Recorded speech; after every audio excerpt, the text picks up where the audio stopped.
Hello viewers, কেমন আছেন সবাই? আশা করি সকলেই অনেক ভালো আছেন। আমাদের পর্বগুলো রোজ দেখতে হলে আমাদের চ্যানেল গল্পের জাদুকর অবশ্যই সাবস্ক্রাইব করবেন এবং পাশে থাকা বেল আইকনটি প্রেস করে রাখবেন। তাহলে পরবর্তী ভিডিওগুলো সবার আগে আপনি পেয়ে যাবেন। সকাল সকাল ঘুম থেকে উঠেই নুরা রান্নাঘরে চলে এসেছে। কাইফ অফিস যায় সকাল 10টায়, তার আগেই সব কিছু রেডি করে ডাইনিং টেবিলে সাজিয়ে রাখল।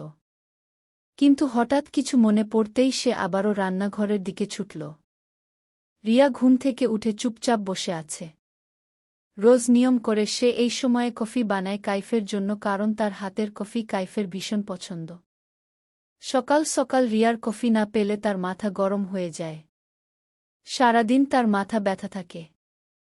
তাই রিয়া যত ব্যস্তই থাকুক না কেন প্রতিদিন কাইফের জন্য কফি নিয়ে যায়। কিন্তু কাল ওই একরত্তি মেয়ের সাহস কত বড় রিয়াকে বাধা দেয় তার কাইফের কাছে যেতে। আজকে রিয়া ইচ্ছা করেই কফি বানায়নি। কফি না পেলে যখন কাইফের মাথা গরম হবে তখন তার সব রাগ ওই থার্ড ক্লাস মেয়ের উপর ঝাড়বে, আর তখনই রিয়া শান্তি হবে। ঘড়ির কাঁটা ঠিক 8টার ঘরে। নিজের রুমে পায়চারি করছে রিয়া। এতক্ষণে তো কাইফের উঠে যাওয়ার কথা। কফি না পেয়ে নিশ্চয়ই সে পুরো ফ্ল্যাট মাথায় তুলে ফেলছে। মনে মনে হাসল সে। আমি কি একবার যেয়ে দেখব ওই মেয়ের করুণ অবস্থা। আহ, কি সাহস না দেখিয়েছিল আমাকে। হা। ঘর থেকে বেরিয়ে রিয়া আগে কিচেনে গেল, তারপর কাইফের জন্য গরম গরম কফি বানিয়ে রওনা দিল কাইফের ফ্ল্যাটের উদ্দেশ্যে।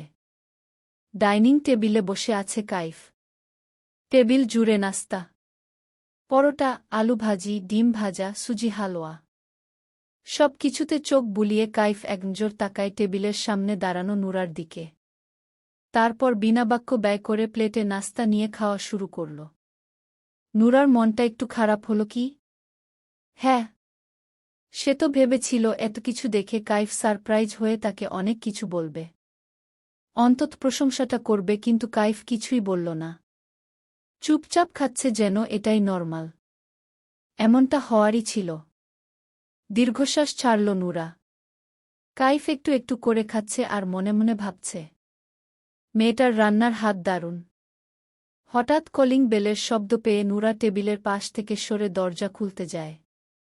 টেবিল থেকে মেইন ডোর একদম বরাবর, তাই কাইফ খেতে খেতে দৃষ্টি রাখল ঠিক সেদিকে। দরজা খুলতেই রিয়াকে কফি হাতে দেখে আজকে আর অবাক হল না নুরা। সে মুচকি হেসে সালাম দিয়ে জিজ্ঞেস করল, আরে আপু, কেমন আছেন? আপনার ভাইয়ের জন্য কফি নিয়ে এসেছেন বুঝি? ভাই শব্দটা ভালো লাগল না রিয়ার। সে অবাক হয়ে নুরাকে দেখছে। এই মেয়েকে এত স্বাভাবিক লাগছে কেন? তাহলে কি কিছুই বলেনি কাইফ এই মেয়েকে? কিন্তু সেটা কিভাবে সম্ভব? রিয়াকে চুপ করে থাকতে দেখে নুরাই আবার বলল, আহরে আপু, আপনার আর কষ্ট করতে হবে না এখন থেকে। কেন? ভ্রুকুচকে জিজ্ঞেস করল রিয়া। নুরা মুচকি হেসে বলল, আমি আছি না। এখন আর সকাল সকাল উনার জন্য কষ্ট করে কফি বানিয়ে আনতে হবে না। আমিই বানিয়ে দিব। সে খাবে? হ্যাঁ, খেয়েছে তো। আপনার মতো মজা না হলেও তেমন একটা খারাপ বানাই না আমি। জিজ্ঞেস করেই দেখুন উনাকে। কথাটা বলেই নুরা একটু সরে দাঁড়াল।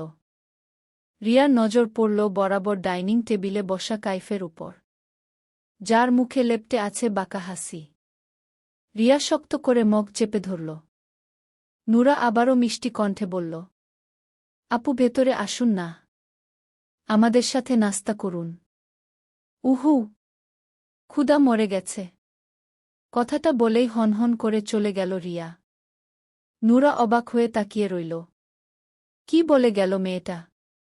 নাস্তা করে অফিসের জন্য রেডি হচ্ছে কাইফ। আয়নার সামনে দাঁড়িয়ে চুল সেট করছে, এমন সময় নুরা গরম গরম চা নিয়ে আসে। এক পলক আয়নায় তাকে দেখে পেছন ফিরে কাইফ। আপনার চা? সোফায় বসে চায়ের কাপে চুমুক দিয়ে নুরার দিকে তাকায় কাইফ। মিন্ট কালারের একটা সুতি জামা নুরার গায়ে। সাজসজ্জা আগের মতোই। চা শেষ করে চায়ের কাপ নুরার হাতে ধরিয়ে গম্ভীর অথচ শান্ত কণ্ঠে বলে সে, আমার টাকা পয়সার কোনো অভাব নেই। একটা না 4টা বউ পালার মতো সামর্থ্য আমি রাখি। তাই নিজেকে সেভাবেই সাজিয়ে রাখো, যেন লোক দেখে বলতে পারে হ্যাঁ এটাই কাইফ এহসানের বউ। কথাটা বলেই বর্বর কদম ফেলে চলে গেল কাইফ। নুরা শুধু মাথা নিচু করে মৃদু কণ্ঠে বলল, আলহামদুলিল্লাহ। রিয়া আজ অফিসে যায়নি। বালিশে মুখ গুজে শুয়ে আছে। তার চোখের সামনে ভাসছে অতীতের কিছু বিশেষ মুহূর্ত। কাইফ তখন তার নিজের ফ্ল্যাটে থাকে। তার টুকটাক কাজ করার জন্য একটা মেইড রাখা হয়েছিল। একদিন সকালে গভীর ঘুমে তলিয়ে থাকা কাইফ সেই মেইডের ডাকে চোখমুখ কুঁচকে উঠে বসে। কি সমস্যা খালা? স্যার বেলা তো ভালো হইছে, এই লন আপনার কফি উঠেন আলা, অফিস যাইবেন না? কফি মগ হাতে নিয়ে কাইফ বলল। রিয়া কোথায় খালা? রিয়ামনি তো আজ আহে নাই। কি? তাহলে এই কফি? মুহূর্তেই চেহারার রং পাল্টে গেল কাইফের। মেইড আমতা আমতা করে বলল, আমি বানাইছি কফি। চোখমুখ শক্ত হয়ে গেল কাইফের। মগ হাতে রেখেই বেড থেকে মোবাইল নিয়ে কল লাগাল রিয়ার নাম্বারে। অনেকক্ষণ রিং হওয়ার পর প্রায় শেষের দিকে রিয়া কল রিসিভ করল। হ্যাঁ কাইফ। কোথায় তুই? আহ, কি হইছে তোর, এমন উত্তেজিত লাগছে কেন তোকে?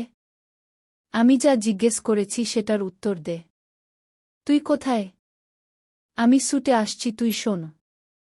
ব্যাস খট করে কল কেটে হাতের মগটা সজোরে ছুঁড়ে মারল ফ্লোরে।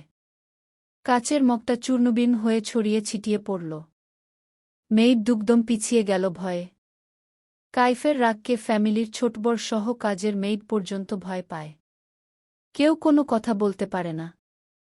মাথা ঠান্ডা না হওয়া পর্যন্ত যেই সামনে পড়বে তার উপর রাগ ঝাড়বে। আর কাউকে না পেলে জিনিসপত্র ভাঙচুর করবে। চিন্তায় চিন্তায় রিয়া স্যুট শেষ করে কাইফের কাছে আসে। কিন্তু সে রাগ ভাঙাতে লাগে রিয়ার দুদিন। তবুও মাঝে মাঝে কাইফ অভিমান করে বলত, তোর কাছে তো আমার কোনো গুরুত্বই নেই, তাই তো সামান্য কফিটুকু বানিয়ে যাওয়ার সময় পাসনি। সেই অভিমানী কাইফ আজ কোথায় হারিয়ে গেল? কেন সে গাল ফুলিয়ে বলল না, রিয়া আমার আর কোনো গুরুত্ব নাই তোর কাছে? কেন আমার অপেক্ষা করলি না কাইফ? কিভাবে এত স্বাভাবিক হয়ে হাসছিলি আমাকে দেখে? অন্য কারো বানানো কফি খেতে তোর একটু আমার কথা মনে পড়ল না? কাইফ এত পাল্টে গেলি তুই কয় রাতে? ঝরঝরিয়ে কেঁদে দিল রিয়া। বিকেল বেলায় বারান্দায় বসে আছে নুরা। তার গায়ে কাইফের এনে দেওয়া জাম রঙের একসেট জামা। কানে ছোট স্বর্ণের দুল, গলায় পাতলা স্বর্ণের চেইন, নাকে ছোট্ট এক পাথরের নাকফুল। হাতে স্বর্ণের দুটো চিকন চুড়ি। এই গহনাগুলো বিয়ের রাতে কাইফ তাকে দিয়েছিল। সে সাজিয়েছে নিজেকে কাইফের বুড় রূপে। একটু আগে চাচি এসেছিল, তাকে দেখে বলছিল, মাশাআল্লাহ আমার কাইফের বউ কত সুন্দর। সবসময় এমন পরিপাটি থাকবি, দেখতে বউ বউ লাগে। আরও অনেক অনেক প্রশংসা করেছেন তিনি। কিন্তু সেগুলোর কিছুই তার মন ছুঁতে পারেনি। সে তো চায় তার স্বামীর মুখে কিছু শুনতে, হোক সেটা ভালো অথবা খারাপ। তবুও লোকটা কথা বলুক তার সাথে। তার জীবনে যে কথা বলা মানুষের বড্ড অভাব। অফিস ডেস্কে মাথা রেখে শুয়ে আছে কাইফ। সকাল থেকে তার প্রচুর মাথা ব্যথা। এই মাথা ব্যথার কারণ সে বুঝেও বুঝতে চায় না। পিয়নকে দিয়ে ঔষধ আনিয়ে খেয়েছে, তবুও ব্যথা যাওয়ার নাম নেই। আর থাকতে না পেরে অফিস থেকে গাড়ি নিয়ে বেরিয়ে পড়ে বাসায় যাওয়ার উদ্দেশ্যে। নুরা নামাজ শেষ করে উঠতেই কলিং বেল বেজে উঠল। নামাজের হিজাব খুলে ওড়না মাথায় দিয়ে দরজা খুলতে গেল। সে ভাবছে হয়তো চাচি এসেছে আড্ডা দিতে। কিন্তু দরজা খুলেই অবাক হয়ে যায় কাইফকে এই সময় বাসায় দেখে। নুরাকে দেখে থমকে যায় কাইফ। বুকের বাপাশে কেমন যেন চাপ দিয়ে ধরল।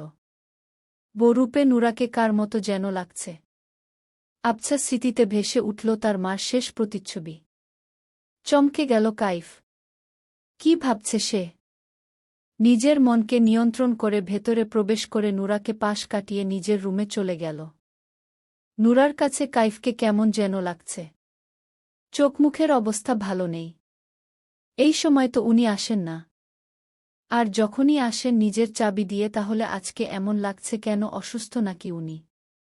ওয়াশরুম থেকে ফ্রেশ হয়ে বের হতেই নুরার মুখোমুখি হয় কাইফ। নুরা উদ্বিগ্ন মনে জিজ্ঞেস করে, কি হয়েছে আপনার? কিছু না, গম্ভীর কণ্ঠে উত্তর দেয় কাইফ। শরীর খারাপ নাকি? এক পলক তাকায় সে, আবার দ্রুতই চোখ সরিয়ে নেয়। মেয়েটার দিকে তাকানোই যাচ্ছে না। মাথার সাথে বুক ব্যথাও সমান তালে বেড়ে যাচ্ছে। বেডের কাছে যেতে যেতে কণ্ঠে আরও গাম্ভীর্যতা এনে সে বলল, কিছু না, মাথা ব্যথা। লাইট অফ করে বাহিরে যাও। ঘুমাবো আমি। গো। নুরা ঘরের লাইট অফ করে দিল। কাইফ মাথা চেপে ধরে শুয়ে পড়ল। আবছা আলোতে সবটা দেখতে পাচ্ছে নুরা। খুব মায়া হচ্ছে তার, আবার ভয়ও করছে। কাইফ শান্তি পাচ্ছে না। একবার এপাশ ফিরছে তো আবার অন্য পাশ। তার ছটফটানি পুরোটা লক্ষ্য করল নুরা। এরপর লম্বা শ্বাস নিয়ে মনে ঢের সাহস সঞ্চার করে বেডসাইড টেবিলের ডয়ার থেকে মাথা ব্যথার বাম নিয়ে বেডে বসে কাপা কাপা হাত রাখল কাইফের মাথায়। হৃৎস্পন্দন থেমে গেল কাইফের।